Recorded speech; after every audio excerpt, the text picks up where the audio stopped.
Olá pessoal, estamos de volta com o curso de Angular 2, essa é a aula de número 13 e hoje nós vamos aprender sobre Input Properties, que é uma maneira que a gente tem para poder reusar componentes no Angular 2. Até agora no curso, nós criamos componentes de exemplo.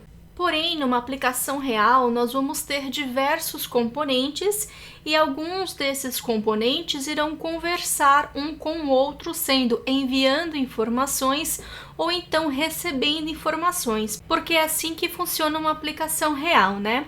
Um exemplo disso seria, por exemplo, uma tela de login. Imagina que você tenha 3 ou 4 projetos. Você não vai fazer Ctrl+C, Ctrl+V do código da tela de login e colocar esse mesmo código em todos os projetos. E o que você vai fazer nesse caso, de preferência, é criar um componente que você possa reutilizar e distribuir isso como se fosse uma espécie de um framework, de uma biblioteca. Nesse caso, os Input e Output Properties ajudam a gente no Angular 2. Um exemplo disso seria um componente DataGrid.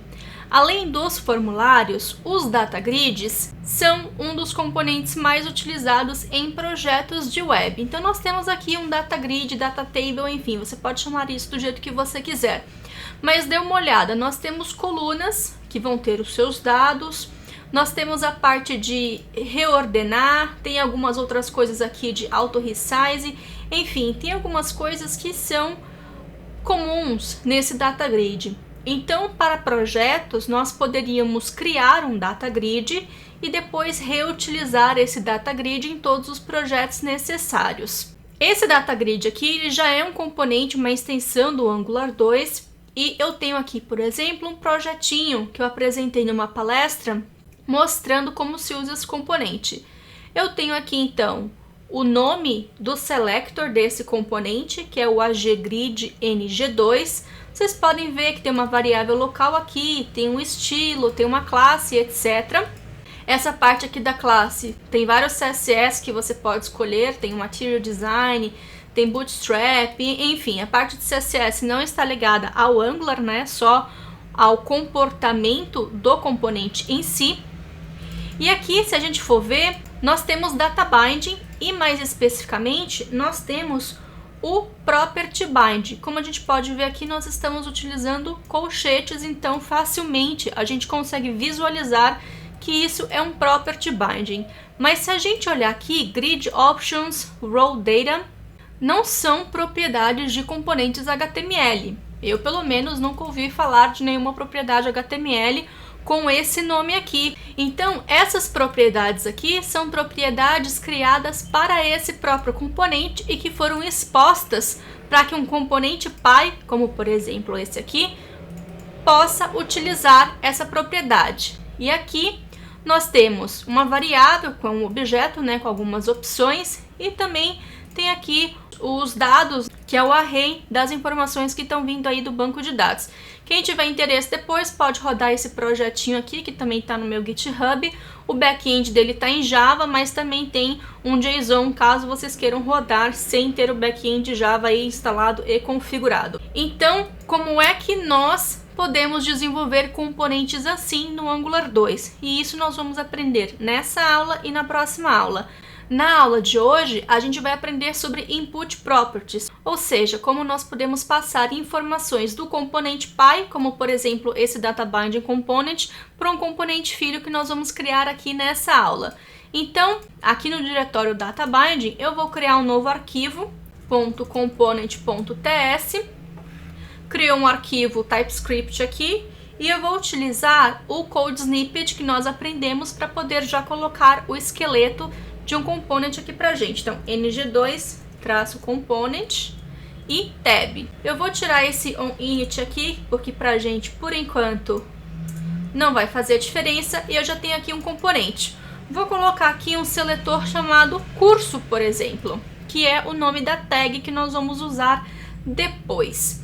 Então, esse curso, ele tem um template, ele já cria aqui. Eu vou colocar o template aqui mesmo, que é para facilitar. O template vai ser bem simples, vai ser nome do curso que eu vou colocar aqui.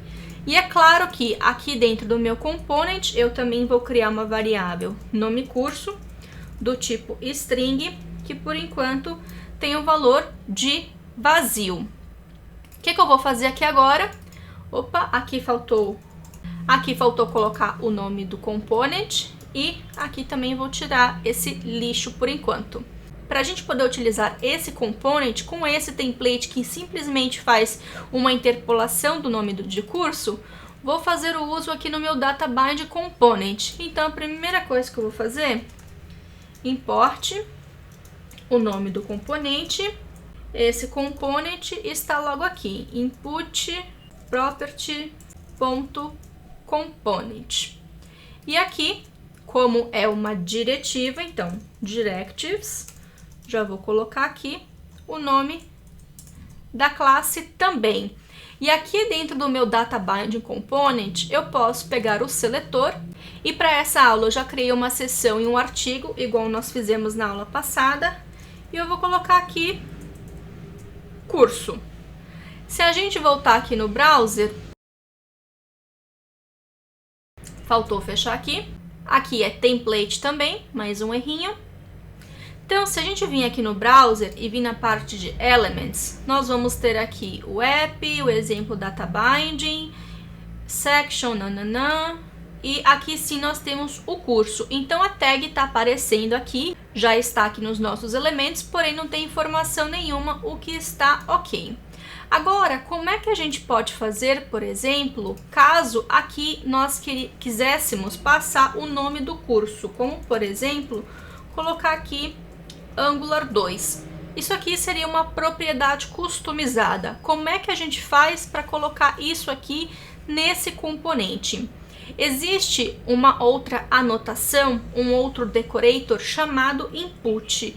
Então, para a gente poder expor essa variável aqui, para que o componente pai, nesse caso, o DataBind component, pudesse passar essa informação para essa classe, nós simplesmente temos que adicionar o arroba input com letra maiúscula, abre e fecha parênteses. Só que esse carinha aqui nós também precisamos importar. Como ele também faz parte do pacote Angular Core, nós podemos vir aqui do lado do component, vírgula, e colocar o input aqui. Com isso, nós podemos passar essa variável aqui, nome curso, para essa classe a partir aqui do Data Component. Então, se eu fizer isso aqui, nome curso, voltar aqui para o browser, eu tenho um Angular 2. Só que aqui curso, nome curso não está muito legal. Eu quero utilizar o nome aqui. E aqui no meu Input Property Component, eu quero continuar utilizando o nome curso internamente. Como é que faz? Esse construtor aqui do input, ele pode receber um parâmetro que é o nome que você quer expor para essa variável, como por exemplo, nome. Aí sim, eu posso expor uma propriedade chamada nome, mas internamente eu continuo utilizando nome curso. Se a gente voltar aqui, continua funcionando da mesma forma. Se você não quiser utilizar esse decorator aqui nos atributos do seu component, também é possível utilizar como metadado. Aqui seria inputs e aqui eu passo o nome dos inputs. Nesse caso, aqui seria nome curso, que fica exposto como nome. E aí eu não preciso de ter esse input aqui. Deixa eu quebrar aqui e comentar esse aqui. Da mesma forma, continua funcionando. Se você for manter o mesmo nome, então, por exemplo, aqui nome curso, e eu voltar aqui e colocar nome curso novamente, vai continuar funcionando da mesma maneira, tá? Então, eu vou dar aqui um Ctrl Z para poder voltar às configurações. Porém, olha uma coisa, aqui eu posso ter outra variável, sei lá, que recebe null. Pode ser que a gente tenha várias variáveis. E para a gente ver o que é variável privada para a variável que está sendo exposta, utilizando metadados, pode ser um pouquinho complicado, não vai ficar tão claro, tão visível.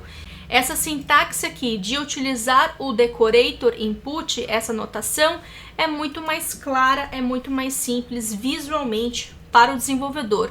porém fica a gosto de vocês. Caso queiram utilizar como metadado, pode também, mas assim fica bem mais claro visualmente utilizarmos isso daqui. Um outro detalhe aqui que vocês podem ver que isso é uma propriedade e nós estamos passando um valor fixo. Isso aqui não é databind, tá? Então nós podemos ter aqui também, por exemplo, uma variável nome curso, que é do tipo string, ou você pode fazer atribuição normalmente também, sem utilizar aqui a tipagem do TypeScript. Vou botar aqui Angular 2. Vou colocar aqui um curso Angular 2 na frente só para a gente poder saber a diferença. Então eu tenho uma variável nome curso, vou voltar aqui no meu template, vou colocar o nome curso aqui. Como isso é uma variável, eu preciso usar o property bind. E aí sim, eu posso continuar utilizando. Se você não for utilizar o property bind, vai entender que isso daqui é uma string, é um valor fixo, tá? Então é importante a gente saber essa diferença também. Por hoje é só. Na próxima aula nós vamos aprender como nós podemos expor eventos customizáveis, onde nós vamos enviar informações do componente filho para o componente pai. O código-fonte, como sempre, está no GitHub. Material de apoio está disponível no loiane.training. E é isso, pessoal. Espero que vocês tenham curtido mais uma aula. Vou ficar esperando pelo feedback de vocês. E, por favor, não esqueça de dar um joinha aqui no YouTube para poder ajudar com a divulgação do curso. Até a próxima!